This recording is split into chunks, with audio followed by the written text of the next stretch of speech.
Sabi nila, ang bawat sandali ng iyong buhay ay dapat i-enjoy mo lang. Kaya, eto ako ngayon, bumubuo ng sarili kong kaligayahan. Hayaan mo akong magpakilala sa inyo. Hi! Ako nga pala si Alyssa Meryl M. Rotairo. Pwede niyo akong tawaging Alay or Meryl, 22 taong gulang, kasalukuyang nasa ika-4 na antas sa kolehiyo na kumukuha ng kursong psikolohiya. Ako ay isang simpleng tao na ang gusto ay masaya, mapayapa at matagumpay na buhay. Sa ngayon, ginagawa ko ang lahat para ipagpatuloy ang aking pag-aaral at matupad ang aking mga pangarap.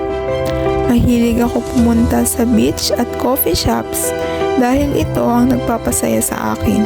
Itinuturing ko sila bilang aking ligtas na lugar na walang stress at pagkabalisa.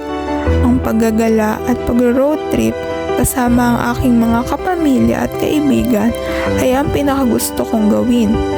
Minsan, nag-e-enjoy ako magbasa ng mga libro o kaya naman sa webtoon.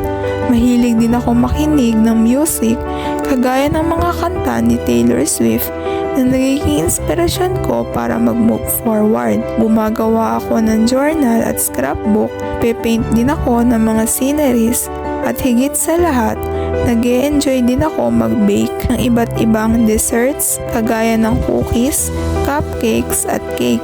Muli, ako nga pala si Alyssa Meryl M. Rotairo, nagmula sa BSP 4-1.